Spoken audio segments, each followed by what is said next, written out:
Hey guys, T2 out here, Titan Preparedness Channel. Welcome back. In today's video, I want to talk to you guys about censorship and where it could lead us if it keeps happening. Before we get into today's video, as always, like, comment, subscribe, and share. The second thing, let's go back a few years to when I first got into prepping. The year was 2012.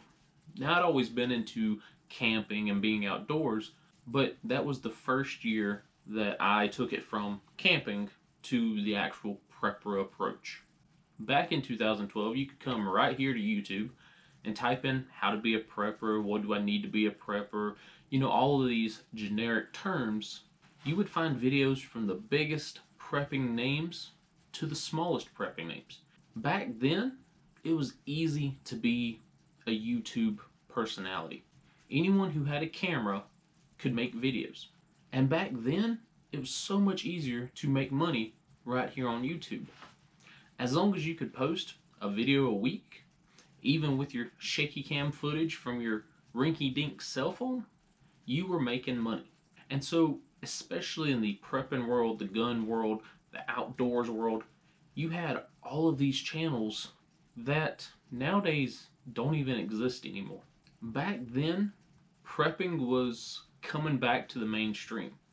You had all the survival shows, Dual Survival, Bear Grylls had a show, you had Doomsday Prepper was on, you had Doomsday Castle as a spinoff, you had all of these shows that were based around prepping, based around being prepared, never knowing the situation you're going to be faced with, always being ready. Then 2016 happened.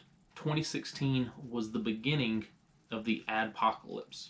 In 2016, YouTube wanted to become more family friendly. They went through every video that was posted on their website, and if it had anything to do with guns, prepping, anything that was deemed violent, they shut it down or they demonetized them.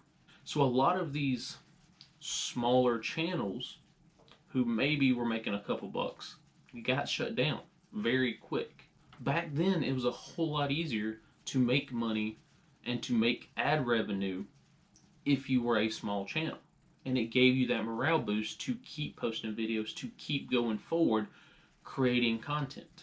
Then when the adpocalypse started, it pretty much wiped most of the prepping channels off the map. So most of the big channels you see today started their prepping journey in 2012, 2013, 2014, 2015. They had that couple years prior to the adpocalypse to build their base. They had different streams of revenue, not just from YouTube, but from other sources, whether it be their Amazon links or whether it be their stores or their shirts or whatever it was. And so when the adpocalypse came in and wiped everyone out, they still were making money, making content, making YouTube videos, making blogs, websites about this stuff. So these large channels nowadays were able to survive the initial adpocalypse.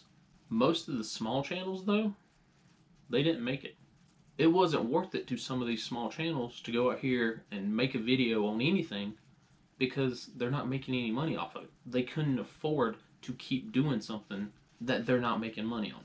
If you notice, the level of gun channels have quickly dropped in the last 3 years.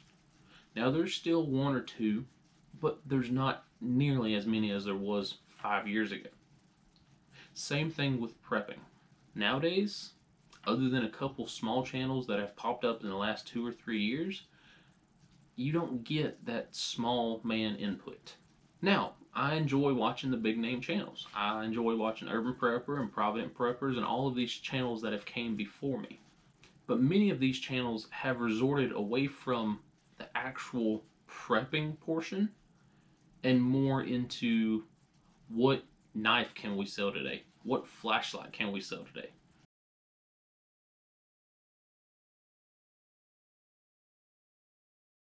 Now, that leads me to today. YouTube, Facebook, Google are back at it again. I have friends, I have acquaintances that I talk to here on YouTube and on Facebook who have said that their videos, their channels, their websites, their pages, their posts have been either blocked, demonetized, or taken down 5 minutes after they got put up. Many of the Facebook groups that I'm in have sent out warnings to their group members. Listen, we can't talk about this, we can't talk about this, we can't talk about this. Don't bring it up, don't mention it.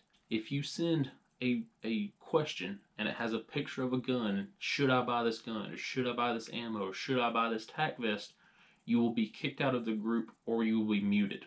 Because these groups are being shut down as soon as they're able to pop up.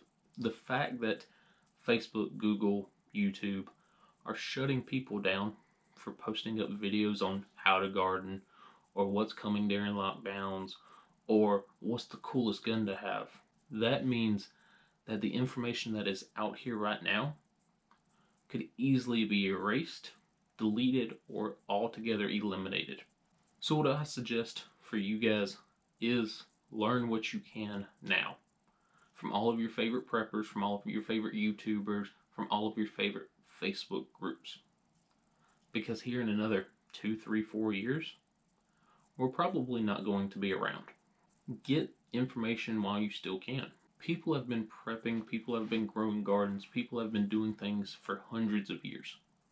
Go find some books, go find some information, subscribe to some magazines, and get that information in a hard copy in your hands. If there is another adpocalypse, expect your favorite preppers no longer to talk about prepping. Take, for example, Prepared Mind 101, one of the biggest names formerly in the prepping world. This man used to go out here, used to test gear, used to test backpacks, used to test bug outs, did get home bag challenges, would actually put his gear to the test and spread his knowledge. Nowadays, he's a basic knife channel. He gets a new knife, he gets a new flashlight. Look at these, buy them through my links. He can still make money making YouTube videos by selling you a knife, a flashlight, and his prepping days, well, they're long gone. He hasn't made a prepping video in many years. So I'm going to enjoy it while I can. Hope you guys learn while I can. And get the information while you still can. You also want hard copies of the information just in case something were to happen. Just in case we get a long-term power outage, kind of like Venezuela is, or Puerto Rico, you can have that information on hand at your fingertips. So guys, I'm going to have fun while I still can. I'm going to make videos while I still can. And I'm going to enjoy living as a YouTube prepper. No, it's not my only job. No, it's not a stream of income for me. But I'm going to enjoy it while I still can. Enjoy watching your favorite YouTube preppers while you still can. Because who knows, in 4 or 5 years, we all might be selling knives and flashlights. Yay. Let me know if you've seen the censorship here on YouTube, Facebook, Twitter, whatever it is, and how bad it's getting for you. Alright guys, hope you've had a good day. T2 out.